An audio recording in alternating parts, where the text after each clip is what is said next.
algumas catedrais em Paris, o mesmo, tudo em cima de templos de adoração ao sol que estavam em ruínas. Como o Lamartine bem colocou, a gente tem a história do domingo. O dia do Senhor, na Bíblia Sagrada, nunca foi domingo. Nós adotamos isso como herança, como tradição. Mas o dia santificado de Deus nas Escrituras, que é o 4º mandamento entre os 10, é o sábado. Então, quando que o sábado deixou de ser o dia do Senhor? Quando que o sábado deixou de ser o dia santificado por Deus? Que é o sábado dos judeus. Que é o sábado dos judeus. Mas isso é mandamento. Então, o dia do Senhor é o sábado. Só que aí você vê que o dia preparado pelo paganismo para ser o dia do Senhor é o culto ao sol. É o Sunday. É o domingo. Então esse é o dia do sol, esse é o dia do domingo. Então até essa mudança ocorreu. E o que a gente vê ali? Invalidada essa observância bíblica original desse 4º mandamento que santifica o dia do Senhor como sábado. Então até nisso a igreja foi deformada. Hoje, se perguntarem aos cristãos qual que é o dia do Senhor, a maioria vai falar domingo. Por quê? Porque é o dia que nós nos reunimos nas igrejas, são os dias dos nossos principais cultos. Mas se você for avaliar a história bíblica e você for considerar o mandamento, o dia do Senhor é o sábado.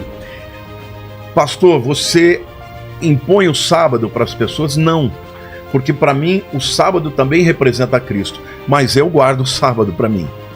Eu e a minha família, o sábado eu separo para Deus. Nós temos na igreja tanto celebração de sábado quanto de domingo. É que ficou tão vinculado a domingo, dias Mas aí que tá, o que ele está falando é verdade, porque o sábado um dia vai retornar. No milênio, por exemplo, vai voltar o sábado. Então, em nenhum momento Deus tinha como, vamos dizer assim, visão que a igreja mudasse o sábado para o domingo.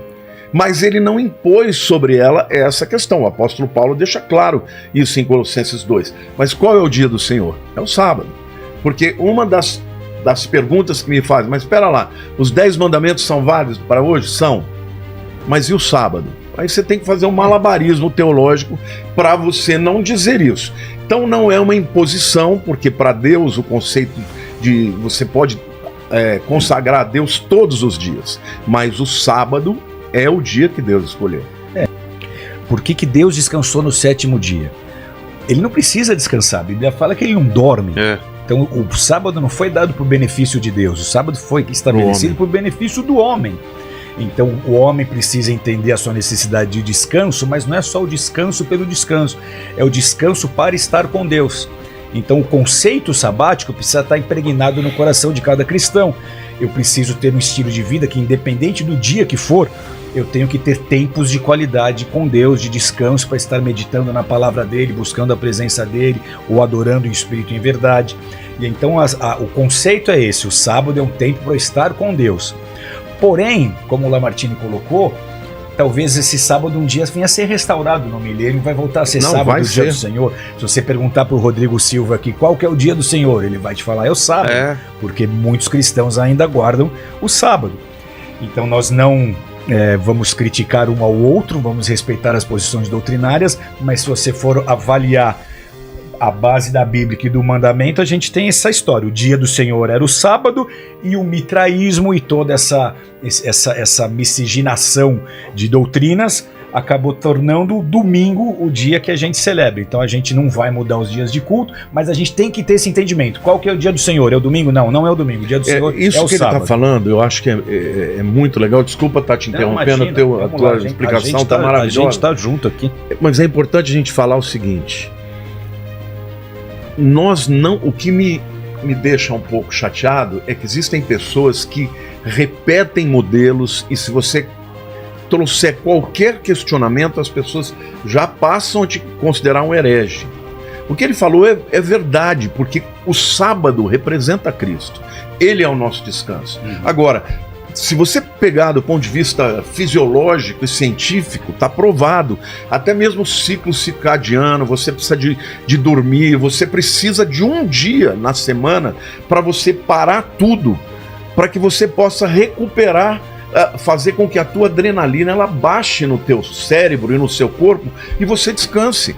Se você não tiver um dia para você parar, você simplesmente não vai descansar e vai ter problemas de saúde ao longo do tempo, estresse e tudo. E Deus estabeleceu isso não para si mesmo, mas para o homem.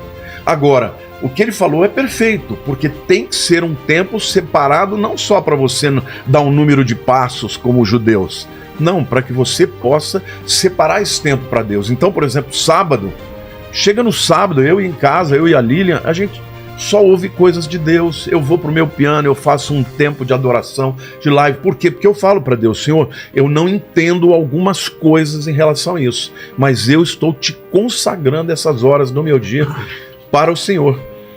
Outro ponto importante da gente dizer é que essas filosofias pagãs, elas formam a base para o culto dos Illuminatis hoje. E ela indica a importância desse sol como símbolo dessa divindade satânica. Então, por que até hoje, nas sociedades secretas, você tem adoração ao sol e adoração à lua? Se você entrar numa loja maçônica, o que você vai ver em todas as paredes de fundo de uma loja maçônica? O olho que tudo vê, o sol e a lua. Então por que isso ainda está presente nas sociedades secretas? É a falsa religião que nasceu com Semiramis e Tamuz e Nimrod e que vai até o final dos tempos. Você vai para o livro de Apocalipse, você vê que a Babilônia está lá também. Porque os seres humanos morrem, mas principados e potestades não.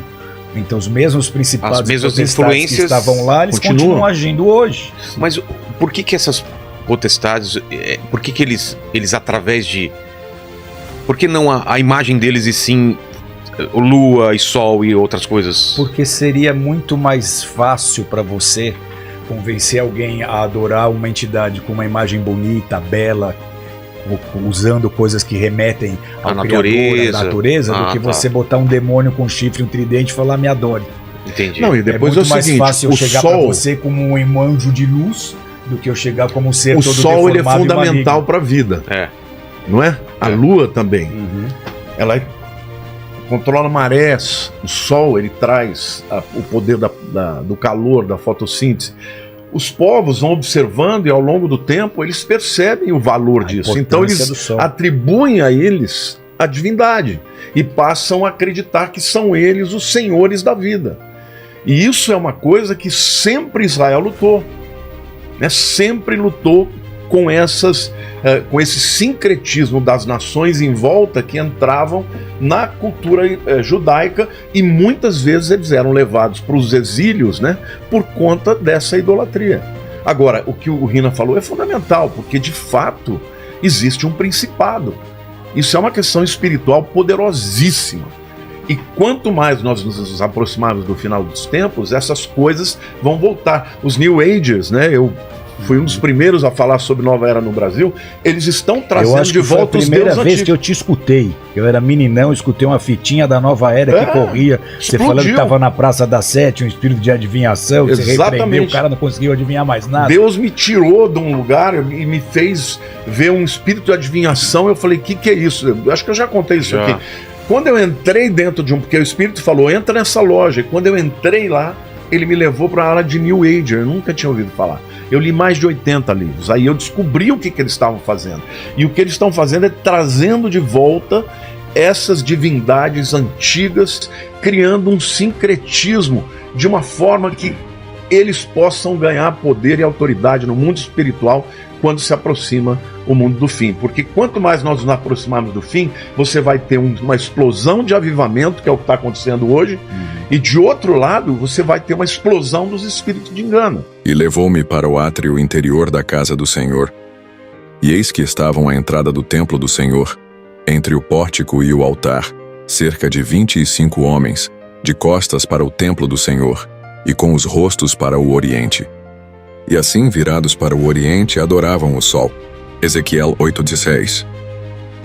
Em 321 d.C., Constantino decretou que o domingo seria o dia oficial de descanso no Império Romano. Que todos os juízes, e os habitantes das cidades, e os comerciantes descansem no venerável dia do sol. Vocês podem ler a Bíblia de Gênesis a Apocalipse e não encontrarão uma única linha autorizando a santificação do domingo. As Escrituras exigem a observância religiosa do sábado, um dia que nós nunca santificamos. Cardeal James Gibbons em The Faith of Our Fathers, 1876. A Igreja Católica, em virtude de sua missão divina, mudou o dia de sábado para domingo. The Catholic Mirror, Publicação oficial de James Cardinal Gibbons, 23 de setembro de 1893. Foi a Igreja Católica que, pela autoridade de Jesus Cristo, transferiu este repouso para o domingo em memória da ressurreição de Nosso Senhor. Assim, a observância do domingo pelos protestantes é uma homenagem que eles tributam, mau grado seu, à autoridade da Igreja Católica. Mons Louis de Ségur, Plain Talk About the Protestantism of Today, 1868, página 213.